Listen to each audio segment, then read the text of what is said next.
नमस्कार। आप सभी का एक बार फिर से स्वागत है हमारे चैनल कथा विद हेमा जोशी में। आज हम सुनेंगे विनायक चतुर्थी की कथा।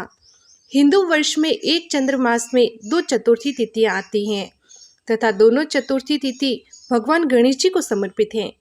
जो चतुर्थी शुक्ल पक्ष में आती हैं उसे विनायक चतुर्थी के रूप में माना जाता है। जो चतुर्थी कृष्ण पक्ष में आती है उसे संकष्टी चतुर्थी के रूप में माना जाता है। वैशाख मास के शुक्ल पक्ष की चतुर्थी का विशेष महत्व है। वैशाख मास की शुक्ल पक्ष की चतुर्थी तिथि भगवान गणेश जी को समर्पित है और इसे विनायक चतुर्थी के रूप में भी मनाया जाता है। इस दिन भगवान गणेश जी की पूजा करना अत्यंत शुभ माना जाता है।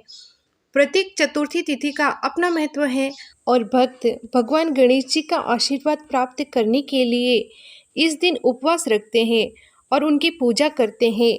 यह माना जाता है कि चतुर्थी के दिन भगवान गणेश जी की पूजा करने से सभी बाधाएं दूर होती हैं और मनोकामनाएं भी पूरी होती हैं।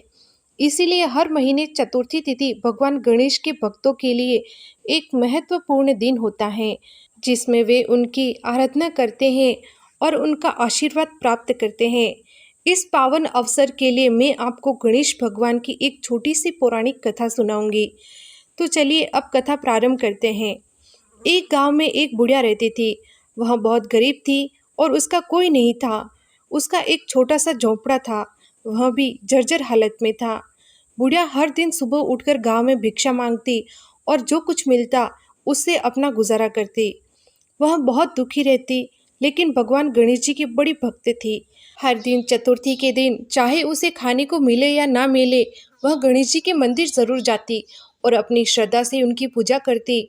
वह मन ही मन अपनी गरीबी और अकेलेपन का दुख भगवान गणेश जी से कहती और उनसे प्रार्थना करती कि उसकी कठिनाइयां दूर हो। उसी गांव में एक छोटा सा लड़का रहता जिसका नाम माधव था। माधव अनाथ था और गांव के लोग उसकी देखभाल करते। माधव बहुत शरारती था और अक्सर लोगों को परेशान करता रहता था। उसका अध्ययन में भी मन नहीं लगता था और वह दिन भर इधर उधर घूमता रहता था। एक दिन माधव गांव के बाहर खेल रहा था, तभी उसने बुढ़िया को लड़खड़ाते हुए गणेश जी के मंदिर की ओर जाते देखा।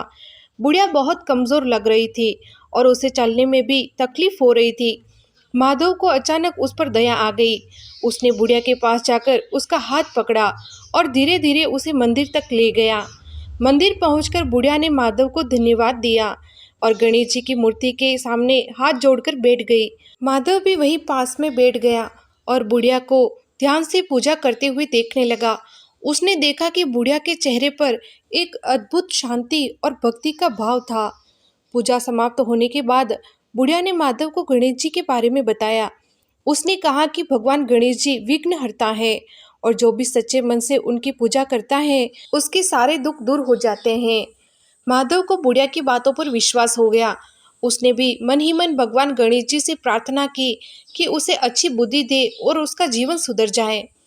उस दिन के बाद से माधव अब हर दिन भगवान गणेश जी की पूजन करता और दोनों चतुर्थी का व्रत करते और कथा सुनते।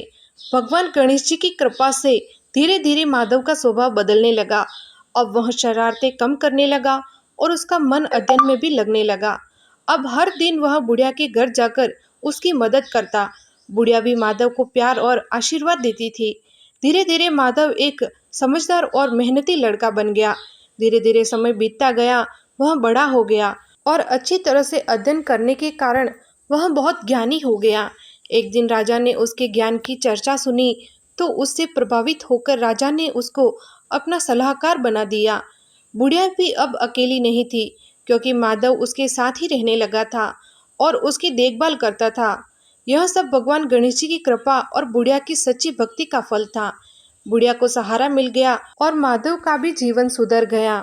हे भगवान गणेश, जैसे आपने माधव और बुढ़िया का जीवन सुधारा, वैसे सबका सुधारना। सच्ची भक्ति और श्रद्धा रखने वालों की भगवान गणेश सभी मनोकामनाएं पूरी करते हैं और जीवन में सकारात्मक बदलाव लाते हैं। चाहे कोई गरीब हो या अमीर, बच्चा हो या बूढ़ा हो, जो भी सच्चे मन से भगवान गणेश जी की आराधना करता है उसे उनका आशीर्वाद प्राप्त होता है। बोलिए भगवान गणेश जी की जय। अगर आपको कहानी पसंद आई हो तो कहानी को लाइक करें, चैनल को सब्सक्राइब करें और बेल आइकन को जरूर प्रेस करें। जिससे आने वाली वीडियो का नोटिफिकेशन आपको मिल जाए।